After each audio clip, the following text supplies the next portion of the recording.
guys, welcome to my channel. My name is Adora, and if you're just coming across this channel for the first time, thank you very much for stopping by. Okay, so recently I heard this story. I heard this very funny story about a couple, and they're still based back in Africa, and they actually brought their case because they're having a misunderstanding. Husband and wife are having issues in their house, and they actually brought their case to an online court. Like, there is this lady that judges people's cases. You bring your marital affairs, you bring your land disputes and all of that online, and she'll judge and give you a verdict there. So this couple actually brought their issue online to the platform, and they wanted the woman to help them like solve it. And the bone of contention in this particular couple's marriage brouhaha is that the couple, who are in their they're in their 50s. The man is in his early 50s, while the woman is the man is in his mid 50s, while the woman is in her early 50s. So the man wants to relocate abroad. He wants to move outside of Nigeria. He wants to leave the country and move elsewhere to start life, to hustle, you know, just relocating things.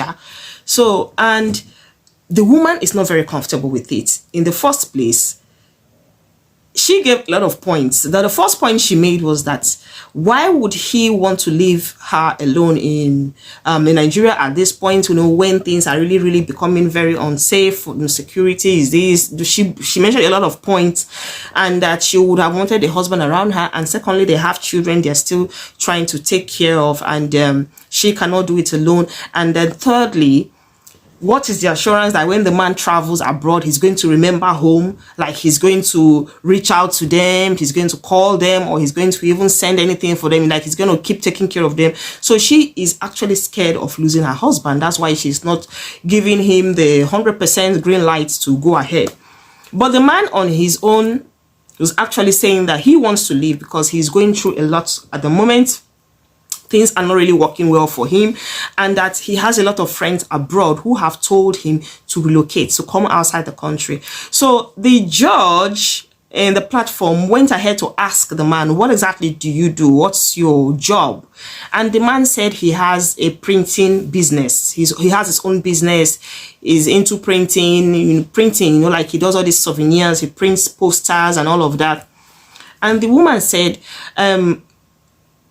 how big is your business? Like, what exactly do you make profits from it or whatever? And the guy came prepared. Like, he actually came with his bank statements and all of that.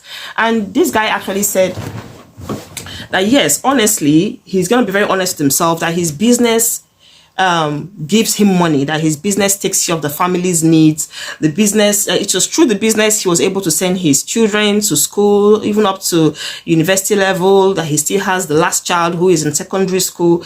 Through the business, he was able to build a small house where him and his family actually reside in. Through the business, a lot of things have been going on. So the business is actually doing its best to cater for this family. And the woman asked him, so if you have a thriving business like this here, why then do you want to travel outside the country?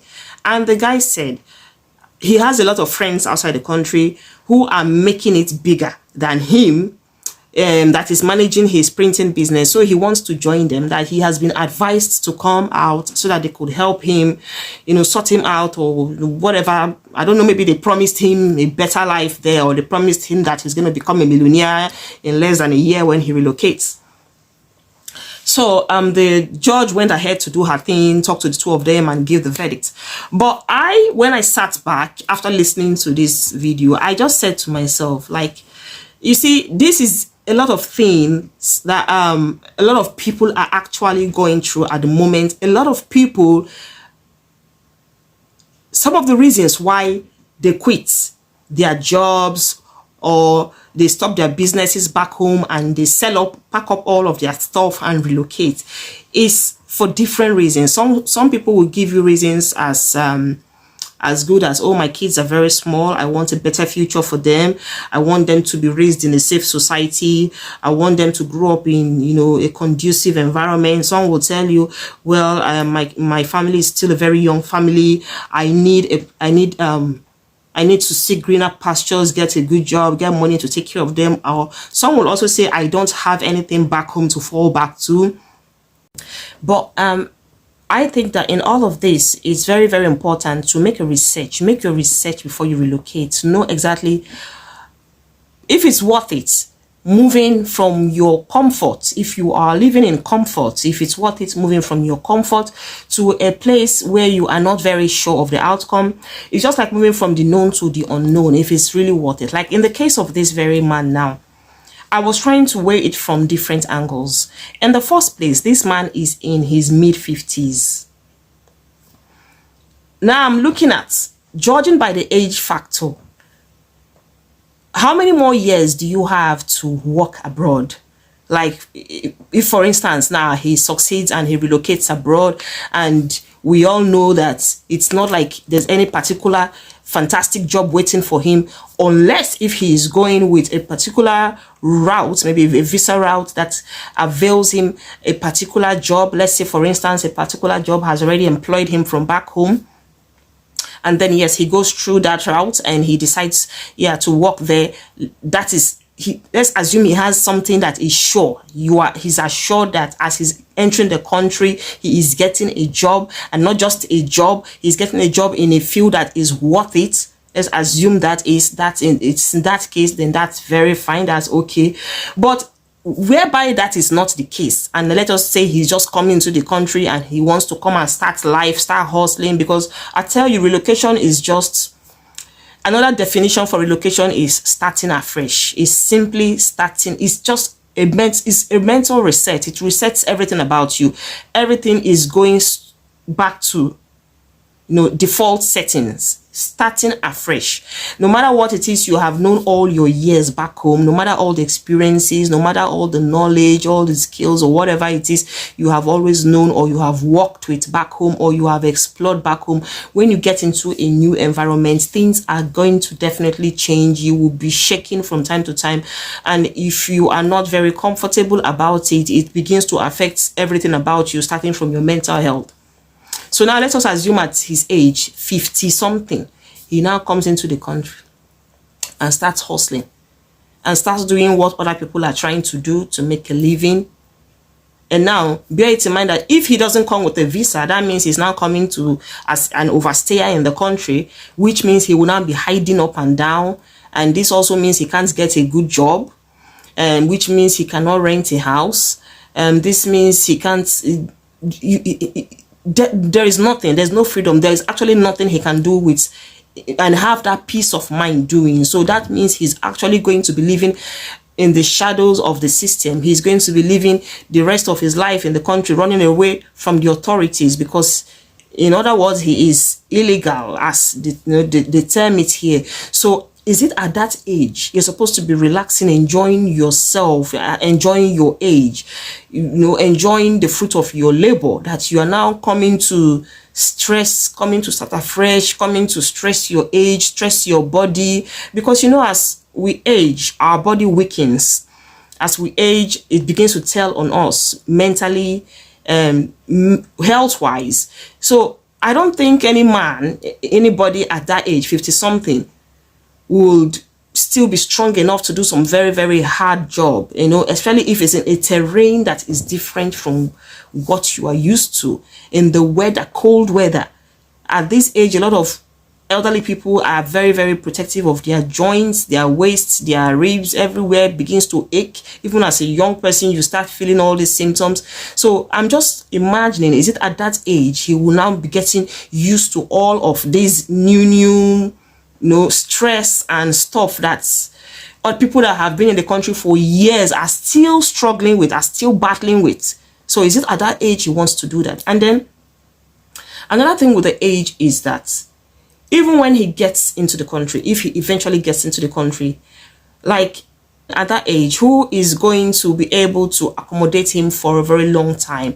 Because if it were to be a younger person, one could say, okay, he's still young, he's still strong, he can work, make some money, and also help me or help out with the house stuff, maybe help out to pay one or two bills, help out to do one or two things, like, contributing to help your host. Like if someone is hosting you once in a while, you want to make them happy, you could just buy one or two things in the house. You could just afford to maybe pay for the gas this week or pay for the electricity next week. Just one or two things just to make your host happy. Just contribute something to the person who has decided to open up their doors for you. Now, at that age, some hosts might begin to think, they don't think he's fit enough to work or he's strong enough to work. So how will he be able to contribute? How will he be able to support me that I'm opening his house for? So the age thing is a really, really big thing. And also, I remember that in the video, the man made mention of, because when the judge asked him, so where exactly do you have in mind? Which country do you want to go to? He said, any country. And now, at this point, which makes me to think that if you're saying any country at that age, for instance, let's just assume he wants to go to a country like Germany or Spain or the Netherlands. Any country that their language, their first language is not English. Is it at that age you want to go and start learning a new language? Is it in your 50s you want to go and start learning a new language, a new culture? Like how? How do you want to do it? How exactly are you going to, where do you want to start from? Because you see, this thing with relocation, it's a very deep thing. It's not just a matter of pack your load and go. That's why I always say, before you relocate, make inquiries. Inquire about the country you're going to. What's their official language? What's their main language? Are you going to start learning the language from the scratch? Because in most countries where English is not their first language, you can't work without, learning their language. You can't really mix up. You can't integrate so much without learning the language. In fact, the first step to integration is that language. You must learn the language. And I know that in some countries, it takes as much as 2 years to be able to gain to be able to have an official education in learning that particular language. This is just the language alone. You are not even talking about going to school or not. It's not about a degree. It's not about having any other course. Just to learn the language alone has taken 2 years out of your life. There are other things that needs to be done in the country where you have just found yourself. But you are still using about 2 years or maybe even say a year to learn a language. So at what point is this man in his mid-50s going to finish learning the language and then probably maybe get a job or see what he can do to start making money? Bear it in mind that as you age, as you get old, your ability to retain education starts to lower gradually, especially your ability to learn new things like a new language. So at that age, will he still be able to grasp whatever it is he is being taught in a language he's going to be taught if he's thinking of going to any of those countries? Because your learning of a new language is your first step to settling down in the country. So is it at that age he's going to be able to, start learning something entirely new from what he has always known? And then the other thing I was also looking at is, in this case now, if he was even sending one of his children to relocate abroad and struggle, hustle for himself and fend for himself, or even, go abroad, get a good job or do something with his life and then see how you can help the family, that would have even been understandable. If you're sending a younger person who is still full of life, who is still very strong, able to hustle, able to meander through the challenges of life, that is still something somebody can actually say, okay, that's fine. But not at his age. I was actually thinking, why don't he even bring this topic or this idea to one of his children? Since he said one of his kids, he has a business back home which he used to train his children through the university. So why wasn't he able to advise one of his children, okay, why don't one of you as well travel out of the country and see how you can help yourself? Why him? What was he thinking he was going to be able to achieve within the space of time? Like, how many more years does he even have before he retires, if he eventually comes into the country? How many more years does he even have before retirement age? All of these questions were really, really bothering on my mind. So I was like, why, what was he thinking of? What was he really thinking of? And then the third thing that really bothered me was that you have a good job. He confessed with his mouth that he has something that is helping to sustain the family. Why do you want to throw all that behind and move out? Because at some point, I even thought he was going to say, okay, he would allow his wife to manage the business, allow the children to manage the business while he goes abroad. And only for me to hear him say that he's going to pack up the business and move abroad, which sounds like he was actually fleeing from the wife. It just sounds like he was actually running away from his family. Because if you have something like that, a thriving business like that, I would expect that you leave it for the people back home to manage, at least, you know, to help themselves with it. But he was thinking of folding up the business to move. And then the other stuff he talked about, which actually cracked my ribs when I was watching that video, was when he said that his friends advised him to come in so that he will make money, and then, you know, within a year he's going to blow, you know, he's going to be rich. And I was like, really? At your age, at that age, 50s, you're actually thinking that you will just relocate to a new country, and then within a year you just start to make money, you just be rich, you know, the money will be everywhere, you will blow. And I was like, you see, this is one of the things I talk about. People don't get enough knowledge about what they want to do. And I think most of the times when people back home get misinformed, is really not their fault. It's the fault of those of us who are here. Some of us who are here, some, not all, some people who are here, we give the impression that life is also rosy, that, you know, it's very, very, very, very easy to make this money. We flash cars on the internet. We come to Facebook and splash all manner of pictures of how we are grooving, how we are enjoying. So people back home see these things and they feel like, wow, so if he can make it out there, then I can actually make it. I can as well, you know, make money there when I travel, when I come over there. So that's the belief, that's the notion a lot of these people have. So it's difficult when you try to explain to them that it is not really like that. So for this guy now, this particular man now, his own issue now is that his friends have already given him a beautiful picture. They've already given him the idea that once you come in a space of time, in a very short time, you will start to make money as much as you want. So that is one of the reasons why the man just wants to fold everything up he has over there and leave the country. Honestly, before you relocate, make your research. There are certain points you should put into consideration before relocating. There are a lot of points, judging from your age, from your health. If you are not in a very good state of mind, if your health is really, really terrible, like if you are the kind of person who is allergic to cold, it might sound very menial. It's not just cold. Yeah, but look at the weather. You consider the job opportunities. If you are someone who is used to having a very fantastic job back home, you have the means, you have the money, you are comfortable, you look at it, is it worth packing up to move into a land of uncertainty, what you're not sure of? You consider if you have kids or if you don't have kids. There's so many things, childcare costs and all of it. There's so many things that has to go with this idea of relocating. But for the purpose of this video, I just wanted to talk about this very man who was trying or is trying to move from one country to the other, and at that particular age. So age has a lot to do when it comes to relocation. Be very, very sure it's what you want to do and what you want to do at the right time. Thank you very much for watching my video. Please kindly subscribe to my channel. That's the only support you can help me at this point. Subscribe to my channel, share my videos, and have a nice day. Bye.